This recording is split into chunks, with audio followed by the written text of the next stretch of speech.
So welcome everybody. Today we have 31st January. We continue with our book reading, Silence by Thich Nhat Hanh. It's not a promotion of the book. We try to read it and test the waters right there to see if it makes any personalized meaning or help to us, right? And during the entire session, I invite you to keep checking, like we discussed last time. For the entire session, I invite you to keep checking if you are aware, even while the entire session is on, and not only at the times of practice that we do. Are you aware now, right? So let's keep that in mind. So with that, I think I invite you for arrival, 1 minute to arrive. Let's start with that breathing exercise. So have a comfortable position. Start with the biggest exhale that you can, and then we get started. So with first few breaths, I tell myself that I am here.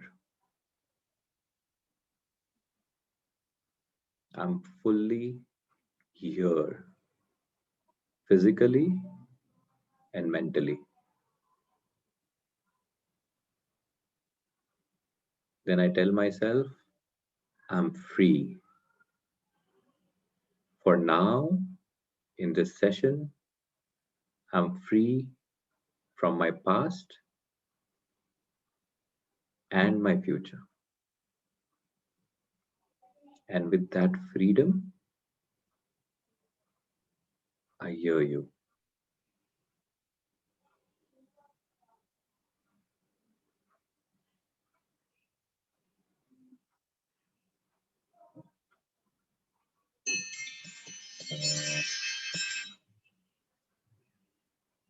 Then we slowly try to open our eyes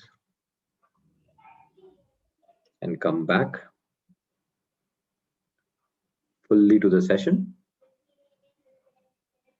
Feel the space in which our body is sitting, the space of the room where you are,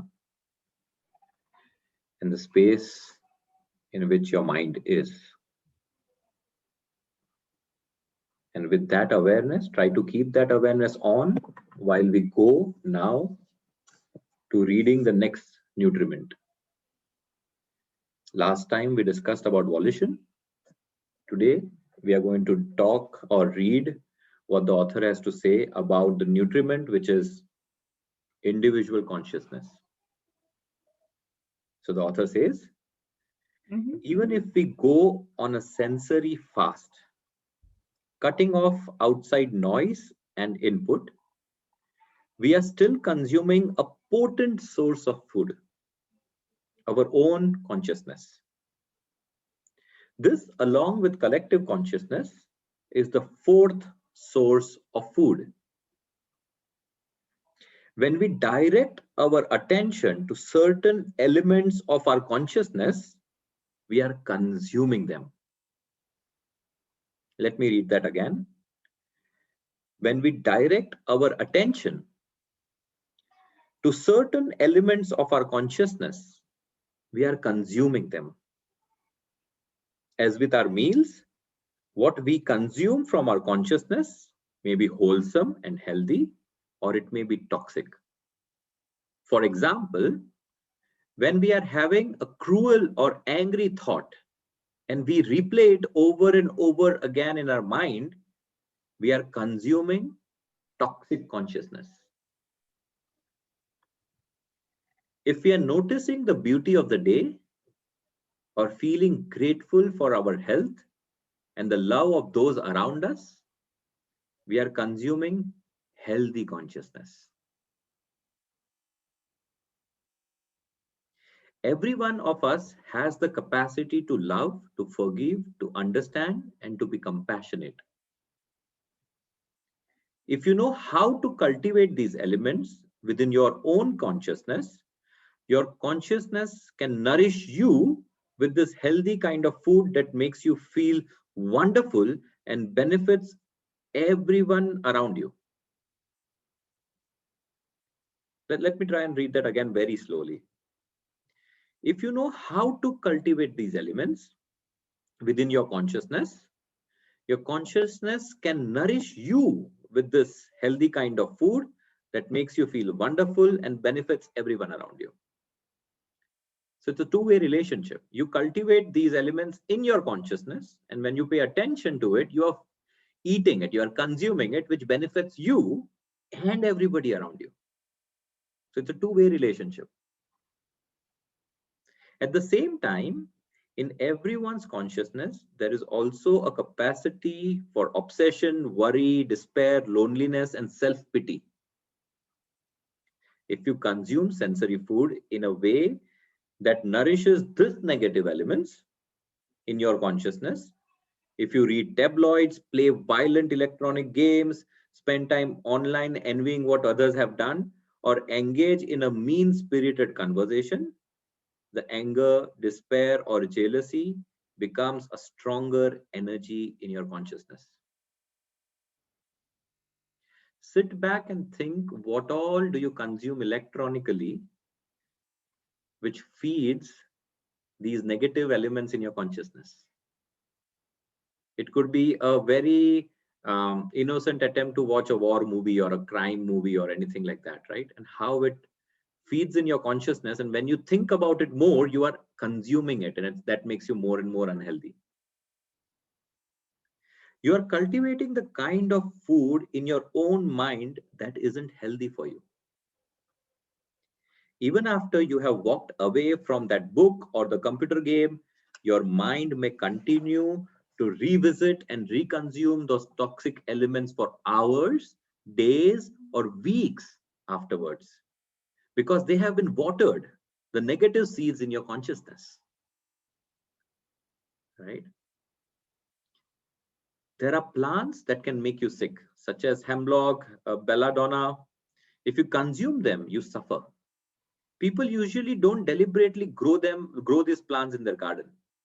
Similarly, you can choose to cultivate the healthy things in your consciousness that will nourish you rather than the toxic things that will poison you and make you suffer. Whether we are conscious of it or not, we are continuously watering one thing or the other in our mind. Let's read that again. Whether we are conscious of it or not, we are continually watering one thing or other in our mind, even now as we speak. Things that are almost certainly will consume again later on. So we are watering continuously things in our mind, which later on we will consume again. What we water and consume unconsciously may show itself to us in our dreams. It may manifest as something we blurt out in a conversation, and then we wonder, where did that come from? Right? In an argument, we suddenly speak out something, and then where did that come from? How did I say these things? We can do a lot of damage to ourselves and to our relationships when we don't pay attention to what we are taking into ourselves and cultivating in our mind. Yeah. So we will stop here. This is what individual consciousness the author speaks about, and then we go to collective consciousness. So I think some of the things, whether we are conscious of it or not, we are continually watering one thing or another in our mind. And that, whatever we are watering, are we watering the negative seeds or are we watering the positive seeds in us? And knowingly or unknowingly, whatever you are watering in your consciousness, it's a dual relationship. Whatever you're watering in your consciousness, you will feed on it. And then you become either healthy or you become ill. Yeah.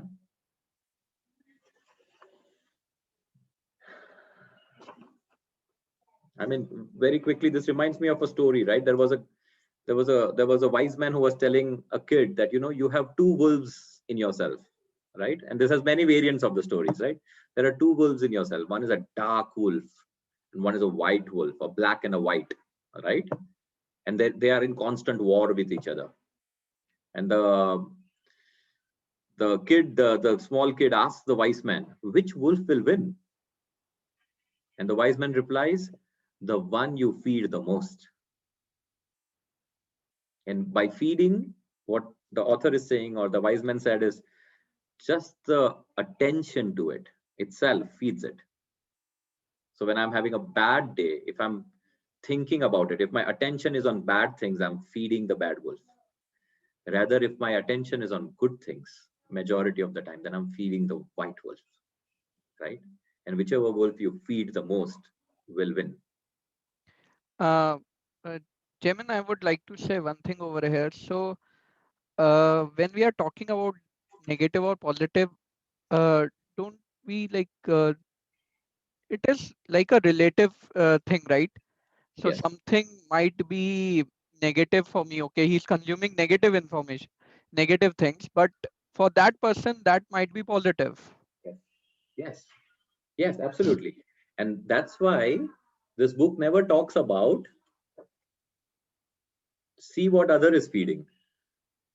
This book talks about individual consciousness, your consciousness. See what you are feeding. So if you think it is negative, for example, if Jamin is mean to you today, and you remember that and pay attention to that, Jamin was mean to me, I felt bad, right? You felt negative, you felt bad. If you're going to think about it and pay attention to that, you're going to feed your black wolf more. Rather than Okay. saying, oh, today was a beautiful morning. Today was a Hmm. beautiful morning. Let me put attention towards that more. Or in this session today, this session is a, I'm grateful. I have gratitude towards this group who spent this time together today. I'm paying attention towards positive things. Where do you personally pay attention? Towards your negative or your positive? It's very personalized, Okay. very Hmm. personal. Yeah. But then if you see a movie, which is a, which is a very violent movie, maybe there is, it's very hard to talk about positive things there. It will water your negative seeds and they will germinate, they will come up. You are going to consume that eventually. Yeah. Yeah. Anything anybody wants to say from what we read today?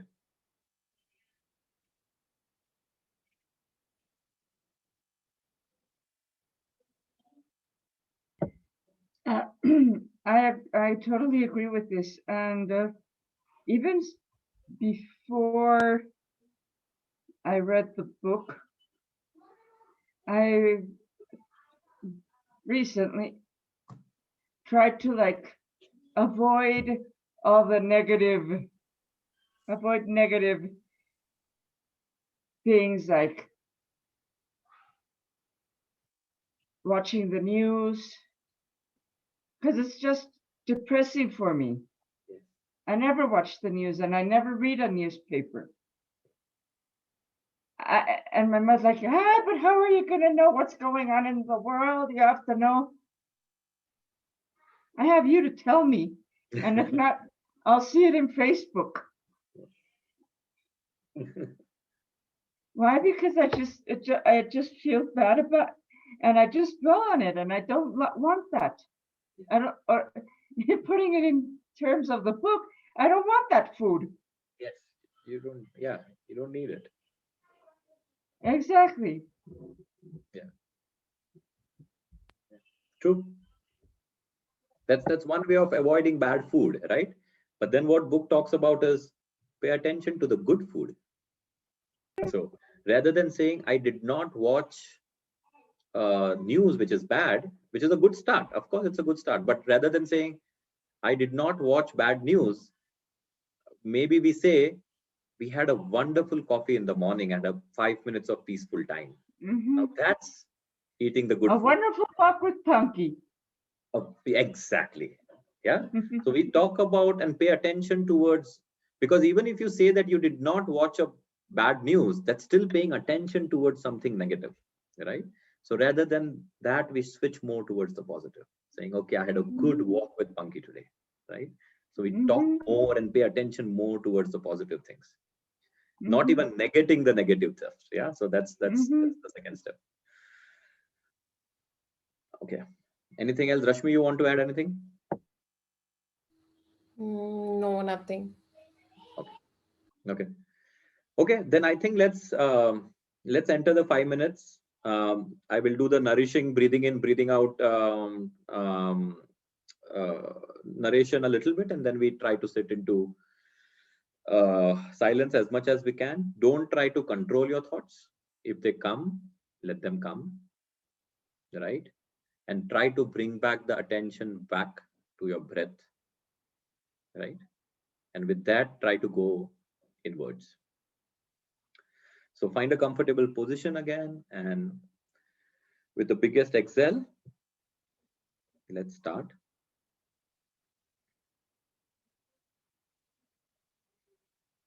So breathing in, I know I'm breathing in.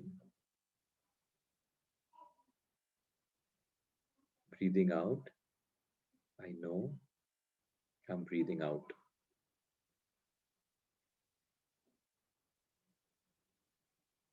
In, out.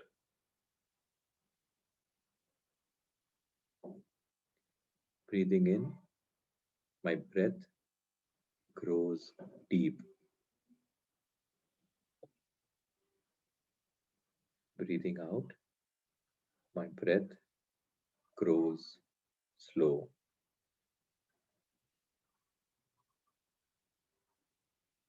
Deep, slow.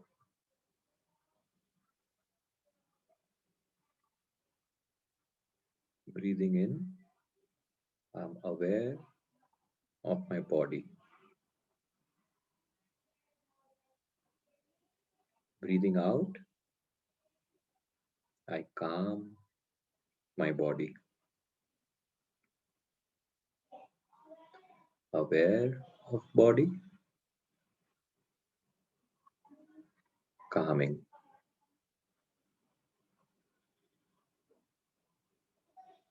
Breathing in, I smile. Breathing out, I release. Breathing in, I dwell in the present moment.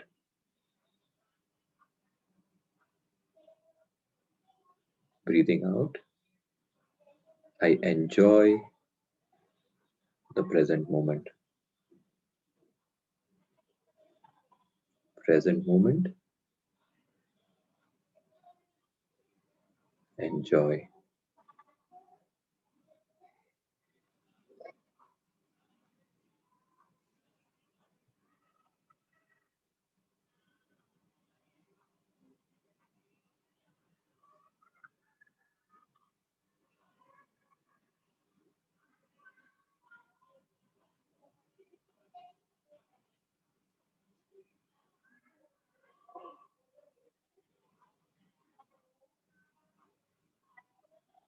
If my thoughts distract me,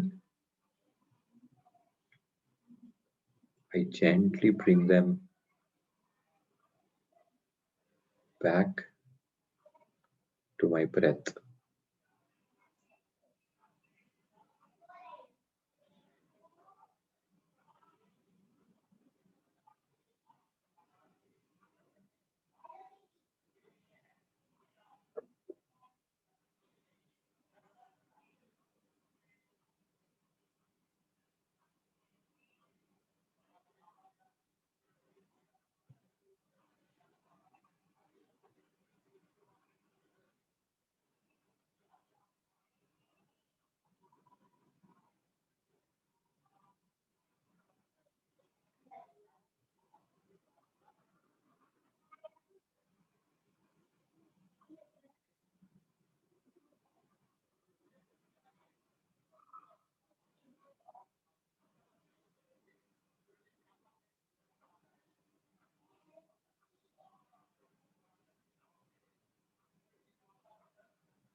Now slowly, when you're comfortable, open your eyes and try to come back to the session.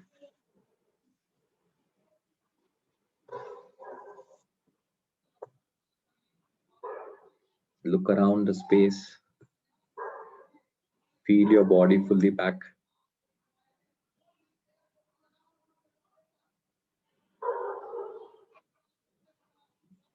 Enjoy the silence for some more time if you like.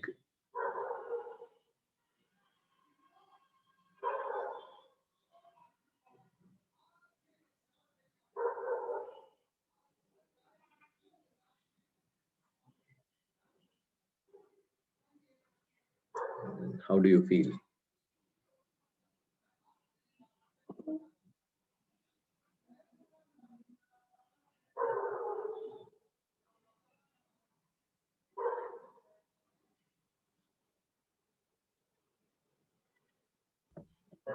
I feel more relaxed. My mind feels a little bit clearer. And I'm happy because even though, the squirrel's at it, I was able to keep it more under control by focusing on my breathing. Okay, you're at it again, squirrel. Let's go back to the breathing. I feel like I'm making progress. For me, there were like in the initial minutes, there were many thoughts coming, like plenty. But then what we have read in today's session, I started seeing positive things and try saying those things in my mind. Okay, what positive things I can make out, and that was relaxing my whatever I was feeling and those thoughts. Then I was like sticking to the positive things. So Yeah, that was like towards the lower half of those 5 minutes. sure, sure. Rashmi, anything from you? No, I'm still trying to not think. So yeah, but yeah, it's I would say a little better than before, but yeah, it's still there. The thoughts keep coming, and then I keep thinking that I'm not supposed to think. And then yeah, even the noises, a little bit of noise, a dog barking somewhere, and that also distracts me a lot. So yeah, I'm trying not to yeah, like the way you said last time, that make it a point that when you hear if there is a distraction, then try to get your mind back to the breathing. So I'm trying to do that. It's getting a little better, but yeah, I think I still need to go a long way. Sure. Okay. And if there is nothing else, thank you for today. At least I'll stop the recording.